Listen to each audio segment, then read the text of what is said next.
Hi friends, இது என்ன வீடியோனா எங்களுடைய ஹோம் டூர் தான். அதாவது நாங்கள் ஃபஸ்ட்டு இந்த வீட்டுக்கு வந்து மேரேஜ் ஆனதுக்கப்புறம் இந்த வீட்டுக்கு வந்து ஃபஸ்ட்டு டைம் தான் இந்த கிளிப்பிங் எடுத்தது. ஸோ ஃபஸ்ட் டைம் வந்தப்போ வந்து எதுவுமே க்ளீன் பண்ணாமல் இப்படி தான் இருந்தது வீடு. ஸோ அதனால் எல்லா திங்ஸுமே எடுத்துகிட்டு வர முடியல. ஸோ கொஞ்சம் திங்ஸ் மட்டும் எடுத்துகிட்டு வந்து வச்சுட்டு க்ளீன் பண்ணிவிட்டு அதுக்கப்புறம் எல்லாமே எடுத்துகிட்டு வரலான்னு இருந்தோம்.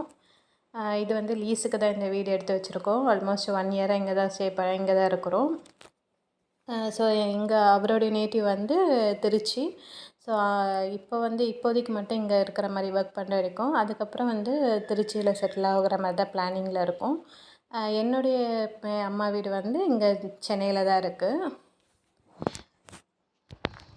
ஸோ இது வந்து ஒரு ரூம் உள்ளே இருக்குது பாருங்கள். இது குட்டியாக தான் இருக்கும். அந்த ரூமுக்கு அப்புறம் வந்ததுக்கப்புறம் தான் வந்து வாஷிங் மிஷின் வைக்கிறதுக்கான ரூம் இருக்கும். அதுக்கப்புறம் கிச்சன் தான். டைரெக்டாக வந்ததும் கிச்சன் இருக்கும். ஸோ கிச்சன்லேயே எதுவுமே அரேஞ்ச் பண்ணலை. அப்போ தான் எல்லாத்தையும் எடுத்துகிட்டு வந்த பொருளெல்லாம் அப்படியே வச்சுட்டு அதுக்கப்புறம் தான் நான் எடுத்தேன்.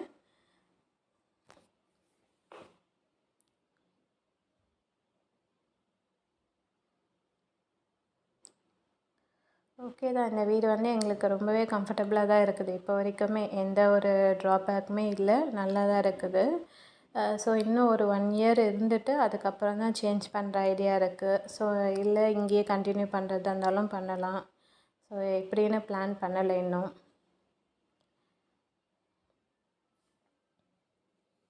நாங்கள் வந்ததும் ஒரு 6 மந்த்து 1 இயரில் போயிடலாம் அப்படின்ற மாதிரி தான் இருந்தது.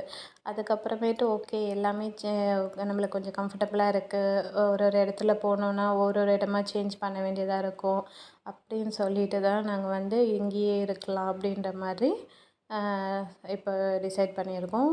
இது வந்து ஹால்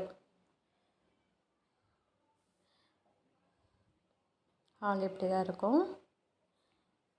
அடுத்து உள்ளே ஒரு ரூம் இருக்குது பாருங்கள், அதுதான் பெட்ரூம். அது கொஞ்சம் பெருசாக இருக்கும்.